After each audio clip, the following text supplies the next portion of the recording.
So what did you think of that video?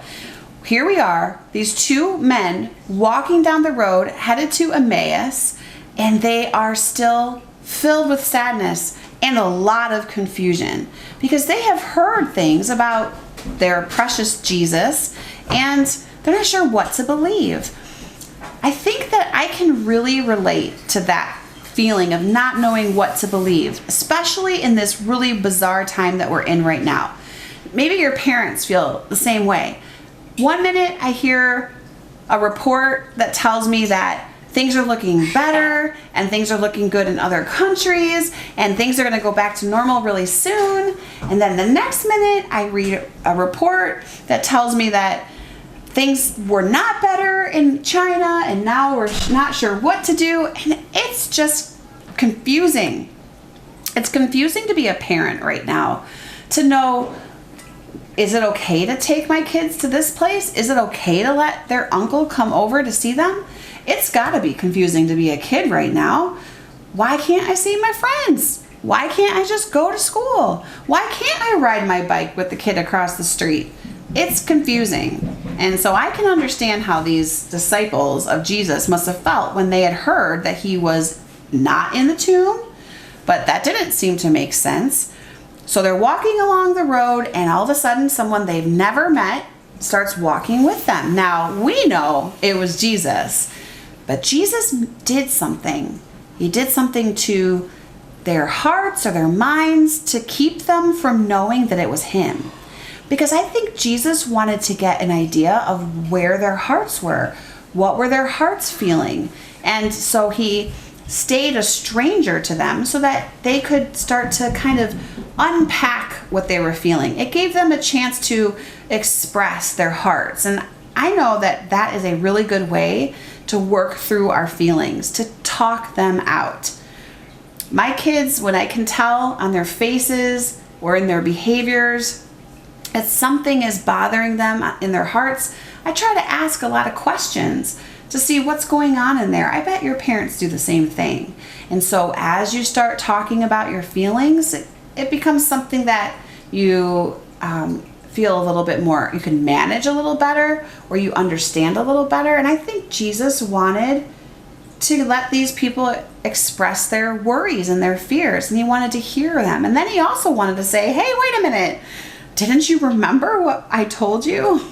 And so of course he goes and has a meal with them, and then after they broke the bread, after they ate that meal together, he allowed them to understand who he was. He reveals himself. And now they realize they've been with Jesus this whole time. And of course their hearts were put at ease and their questions were all answered. Well, probably not all of their questions. I know I still have questions, but they felt much more settled about what was going on once Jesus revealed himself to them. And then I look at my life right now and I remember that I can really relate to these disciples. I feel confused a lot of the time. I'm not exactly sure what to believe, but then I remember I always know who to believe. I always know where I can go to read things that will always be true. I can always find truth right in my Word of God. So anytime something seems confusing about the world around me, I just need to take my confusion to Jesus, just like the two disciples were able to do, and talk through what I'm feeling and let Jesus find a way to bring comfort, to maybe show me something that I didn't see before. Sometimes I'm still confused at the end of my conversation with Jesus, but because I've spent time with him, he's put my heart at ease. He's made me feel more peaceful. We don't always know what to believe, but we know who to believe, and we know that Jesus understands. We know that Jesus will help us. And so our lesson today in our discussion of trust, our big question of the series is trust a must? Do we have to trust? I like to think of it as we get to trust. We get to trust. And then when we do trust, all of these other things happen. One of those things that happens is that Jesus brings us peace. So when we have our confusion, when we have our unsettled feelings, we can take them to Jesus, we can talk them out, And then he has a way of bringing us peace and clarity. Sometimes we're still a little bit confused, but we know that we're safe with him. We know that we can trust him because even if we don't understand, he does. And so we remember our verse. We're talking about this concept that we want to trust the Lord and not our own thinking. If these disciples on the road had been left to understand things their own way, to lean on their own understanding, they would have stayed very confused because no one had done this before. No one had died and then risen himself and walk around and let people see him again. That had never happened. Jesus had raised people from the dead, but no one had brought themselves back. This was a very brand new idea. And so it was confusing and people weren't sure what to believe. But Jesus came right to them and he said, you might not know what to believe, but I'm going to show you who you can believe. And he revealed it to them. And so he kept them from leaning on their own understanding. He let them put their trust all in him. And this week, we're going to remember that. We're going to jot down our words, road to Emmaus, on the back. That's our first lesson. We're going to fill this backside up with all of our different lessons of all the people in the Bible who had to learn to trust in the Lord and not just trust what they were experiencing. Okay, I'm excited. We have some great people to meet, some crazy situations to talk about, and every single time we can walk away from our lesson knowing that if we put our trust in God, it doesn't matter if we don't fully understand something. We know that God has everything under control and we can trust him. So let's get ready next week. Now on our resources page, your parents will find a couple of things. You will find another lesson about the road to Emmaus, and in there, oh my goodness, it has some really great questions to help us kind of open up the story a little bit more, understand some things a little better. So if you go through that lesson, you'll find, I think you'll walk away having an even better understanding of this moment in Jesus's ministry. There's also some websites there I gave with some activities to do. I know a bunch of you really love to do mazes, and so I have a maze in there for you. And there's some coloring pages and another fill in the blank. Some of you like to show off all the stuff that you learned, and so we'll see if you can fill in the blanks with the information about the story without going back and reading the story. I wonder if you can do it. Kiddos, I just want to take a minute to talk to you about school. That wasn't a really great transition, was it?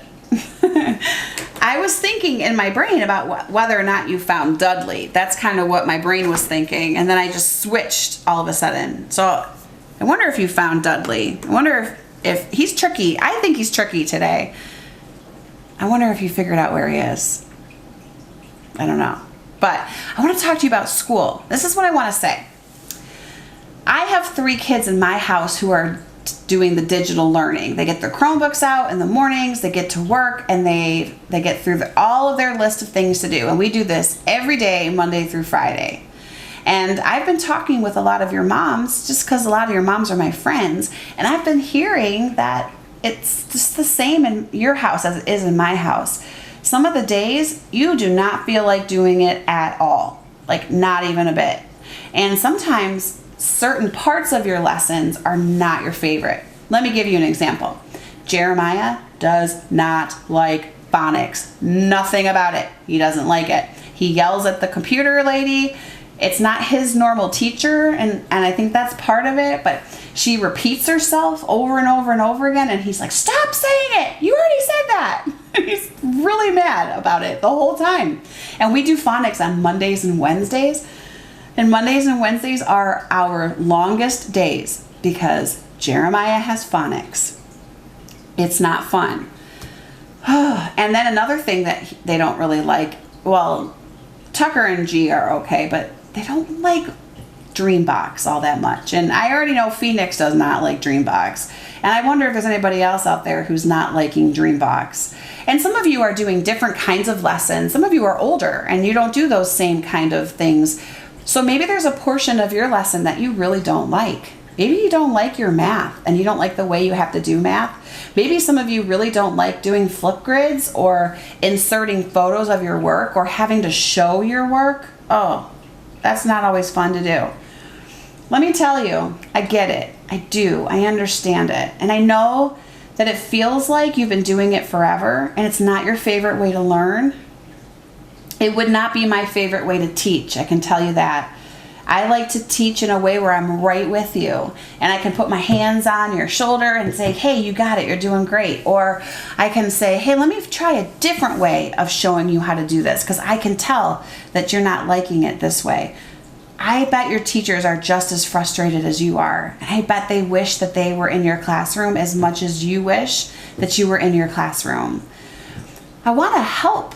I want to come up with a way to help us all stay focused and have a great attitude about our schoolwork. And I really would love to hear stories from your moms or your dads about really great days. Like when you have a really great day, I want to hear about that really great day. I hope your parent will text me or call me and tell me about your really great day, because I think those are wonderful. Really great days are really great.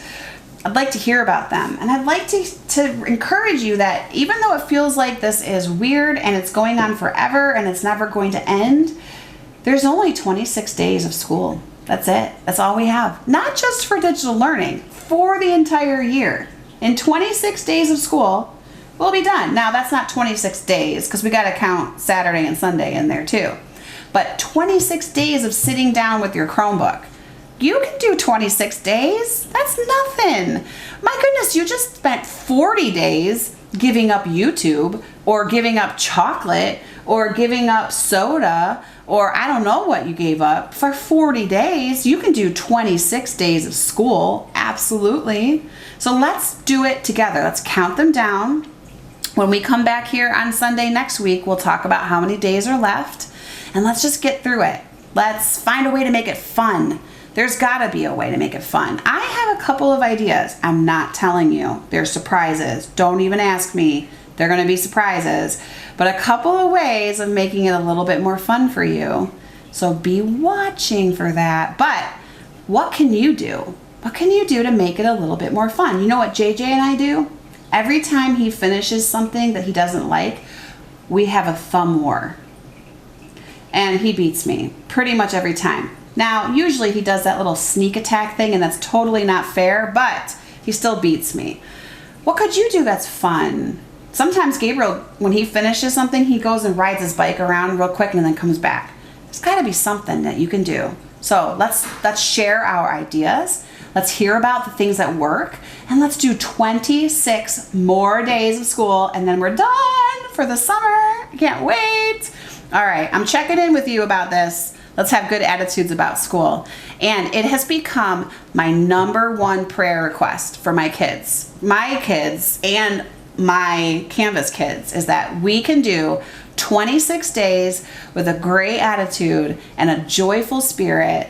And we can trust that even though we don't understand what's going on around us, that Jesus can meet us right where we are and he can help us with our Chromebook days. He can do it. You can do it. I love you guys. All right, I'll see you next Sunday. Well, I'll see you Wednesday when I see you on Facebook. How's that? And then I will get your next lesson ready. So go off and learn some more about Jesus and his disciples. I love you guys. Bye.